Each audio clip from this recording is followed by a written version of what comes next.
समुदाय को ओबीसी में रिजर्वेशन मिले, सेंटर की तरफ से, सेंटर के केंद्र सूची में उसको डाला जाए, इसको कैसे देखते हैं आप? क्योंकि ये बात अब चुनाव की घोषणा के बाद ये बात सामने आई। बिल्कुल आपने सही कहा। 13 में शपथ ली, 49 दिन में रहे, 15 में शपथ ली, 20 में शपथ ली, मुख्यमंत्री रहे 10 साल से ऊपर। कितने पत्र लिखे, कितने पत्र लिखे प्रधानमंत्री जी को? एक भी पत्र दिखा दीजिए। चुनावों की घोषणा के बाद जाट का वोट कैसे आए, गुर्जर का कैसे आए, पंजाबी सिख का कैसे आए, ब्राह्मणों का कैसे आए, गुरुद्वारों के पंथियों का कैसे आए, एक टाइम पर सोचते थे कि मस्जिदों के इमामों का कैसे आए।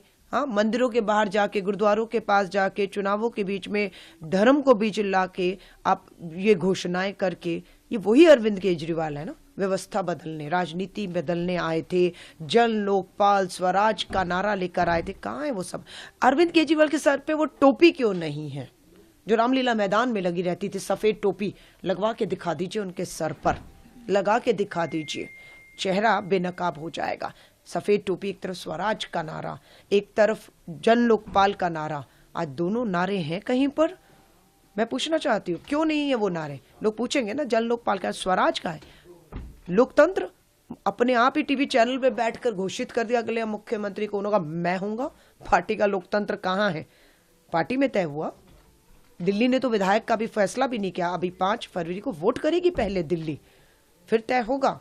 पहले विधायक तो बन जाइए। संदीप दीक्षित जी जिस ईमानदारी से अपनी माँ का अपमान, क्योंकि निजी लड़ाई भी हो सकती है उनकी, कि माँ का अपमान किया, वो दिल्ली की मुख्यमंत्री थी, झूठे आरोप लगाए, बदनाम किया, आज वो घर घर जा रहे हैं। और मैं आपको कह रही हूँ, अरविंद केजरीवाल चुनाव हार रहे हैं। मैं यहाँ कालका जी की धरती पर बैठी हूँ, अतिशी मरलीना चुनाव हार रही है। आदर्श विधानसभाएं होनी चाहिए थी, मुख्यमंत्री की हैं, दिल्ली देखने आना चाहिए था। मैं चांदी चौक की 5 साल विधायक रही हूँ, मात्र 5 साल। मुख्यमंत्री नहीं थी, विधायक थी। लाल किले से लेकर फतेहपुरी, शीशगंज गुरुद्वारा से आप 26 जनवरी की परेड निकलती है और विकास की झांकी में 70 विधानसभाओं में चांदनी चौक के विकास की झांकी निकलती है। गर्व है मुझे, फक्र है, काम किया मैंने। आज मुख्यमंत्री की कॉन्स्टिट्यूंसी कालका जी अब घूमिए तो सोई। मैं बहुत से कैंप, झुग्गी, स्लम में बदतर हालत, गंदगी, नर्क में जी रहे हैं लोग। सड़कें खुदी हुई हैं, धूल मिट्टी, यही जो आप अभी आए हैं, सड़क देखिए, डिवाइडर, कितनी धूल है, मिट्टी है, सड़कों की हालत, पानी पीने का नहीं मिल रहा है। मैं कल भी श्रीनिवासपुरी में थी, पानी नहीं है लोगों के पास पीने का। लोग बीमार हो रहे हैं और समझ नहीं आ रहे कि सांस की बीमारी महामारी हो चुकी है। अब लोग थक गए, अब नहीं होगा। आखिरी सवाल पूछना चाहूंगा आपसे, मुख्यमंत्री की बात आप कह रही हैं, घोषित कर दिया, वहां तो आतिशी तो ये कह रही है कि बीजेपी की तरफ से कोई चेहरा नहीं है। बार बार कैंपेन, सुबह एक पोस्टर आता है आम आदमी पार्टी की तरफ से, एक आता है बीजेपी की तरफ से, तो वो ये कह रहे हैं कि मुख्यमंत्री का चेहरा दिल्ली में नहीं है, बीजेपी के पास में नेतृत्व नहीं है बीजेपी के पास। मुझे नहीं मालूम अतिशी मरलीना को भाजपा का मुख्यमंत्री कौन होगा, इसकी चिंता क्यों हो रही है।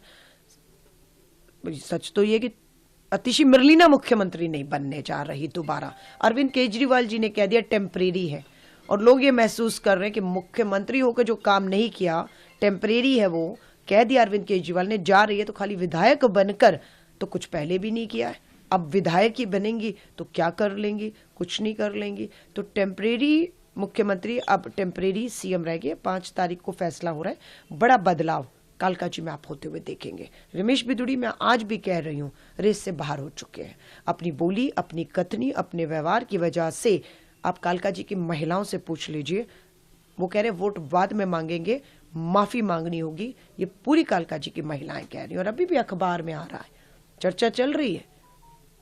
रमेश बिदुड़ी की कथनी, व्यवहार की वजह से गुस्सा है लोगों में, टिकट कट सकती है उसकी। और मैंने एक स्टेटमेंट भी दिया है, और ये हमारी कांग्रेस की पहली जीत होगी, पहली जीत होगी।